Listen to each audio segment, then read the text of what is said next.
He's precocious. He gets into everything. At some point, I wanted to explain how my car can tell me instantaneous miles per gallon versus average. We're getting to that. You will know within less than 40 minutes. You will know. It's exactly, or 50 minutes. It's exactly the same math. That's my practical application. No, it's exactly the same math. And it goes back to Jury's amazing question of what does instantaneous mean? We haven't gotten to that yet. We're getting closer to it. That's the hint, is we're getting closer to it. So we'll get there, we'll get there. All right, friends, let us do one more together as a class to make sure we understand the process, because the process is just infinitely repeated, basically.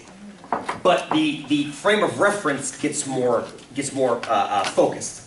So let's do one more together, then I've got an in-class quiz to split you guys out, then we'll reconvene at the end and compare. Exactly, good. This counts against your quizzes, that's why I like the in-class ones too. So let's do one more frame of reference from 5 seconds until 9.69 seconds. Okay, 5 seconds until 9.69. I'm gonna swing over to here. So what's my average rate of change from 5 seconds to 9.69 seconds?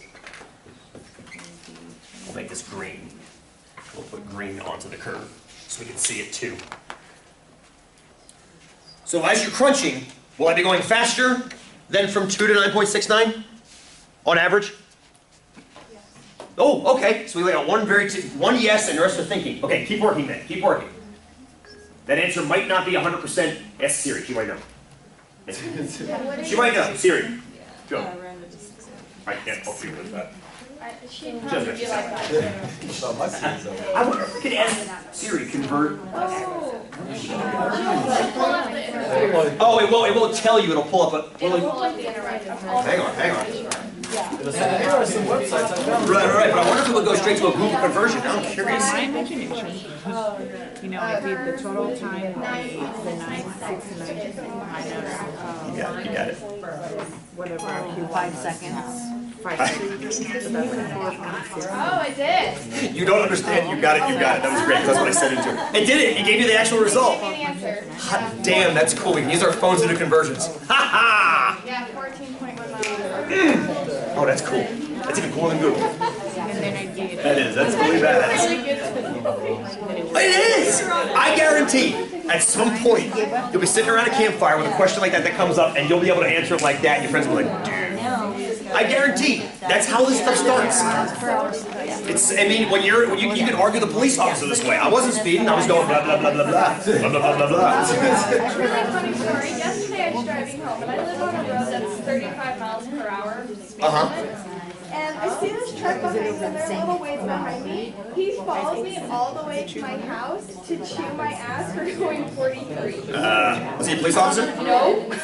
Ask him to get away from you and put a restraining order out. Pepper spray. He has no right to do that. At all times. My mom was so pissed. She was like, "Are you kidding?" I was home alone, of course. Oh, yeah. So mad. Oh my god. The same thing happened to me when I was probably your age or 5 or so years younger. I was riding my bike. No, I was driving to work. I worked outside in Delaware.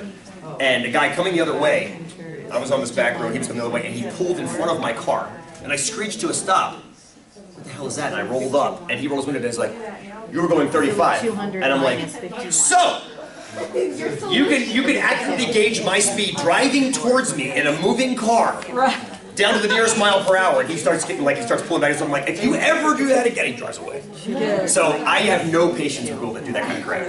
Not with a car, dude. It's a freaking thing that can kill someone, and they think it's okay to like use it to chase you down and The thing about it, no, it's a weapon. You're using it basically as something that's supposed to be used I was for. going 50 miles an hour. I was going 42. Because you can't act. When a police officer is checking your speed, is that car he is in motion?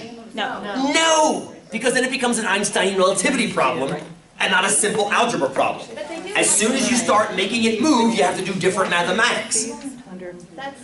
Sorry, I made a I'd love about to see you that. in court. You would actually. I've gone to court 3 times, got all 3 times. Because I only go when it's BS. And I run the math, and the judge is like, okay, never thought about it like that. I'm like, well, you should. Peace. Yes. I'll walk down and walk out. Don't they have the big hour constant? Track your speed while They probably do, but what Jury's talking about is not that thing. That's what I'm saying. Well, the math we're doing assumes, you guys have heard of Einstein's relativity, the theory of relativity, right? It's called relativity because it's all about the speed of something related to something else. For example, if I throw this marker and you're watching me do this, right? And if I ask you what that would look like to me doing this, the marker's going up and going down, right?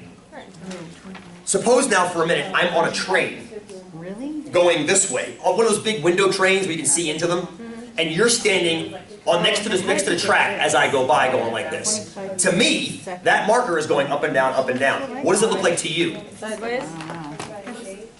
It looks like this. Because the marker is traveling parabolically because it's on Earth. Does that make sense? When you throw something on Earth, it follows it. Watch. Ready? It doesn't matter if I throw it straight up or sideways, it's still going to follow a parabola. It's just that relativistically speaking, it looks different to you as the observer sitting still versus me, the actor, moving it sideways. And then if you put somebody in motion going the other way, it's going to change looks to them too. That's why we have to have this discussion about making sure Brittany's hairdryer is sitting still, to make sure we're actually analyzing the correct thing. Is that fair? Not to get all Einsteinian on you, but that's the idea. And well, anyway, we'll stop right there. Time out. Cool? You got an answer for me? You guys are already done, aren't you? You guys are amazing. All right, so we got distance over time, right? Now the time part's pretty straightforward, yes? Yeah. 4.69 seconds? Is that right? Yeah. 4.69 seconds. Thank you. How about the distance? 148. Vote for 148? 148.32. 148.32? I like it all. I like it all. Which comes out to be... Ask Siri. You have to ask Siri, right? No, I'm kidding. I'm kidding. I have to ask Siri. I don't have that code. 148. What am I getting? What am I getting? I get... Oops, I put too many decimal points in. I get 31.6 feet per second. I see what that, but that's feet per second, and then you have to convert it to. Yeah, I gotta convert it now, right? Oh, yeah, okay. Hang on, I'm getting there, I'm getting there, I'm getting there.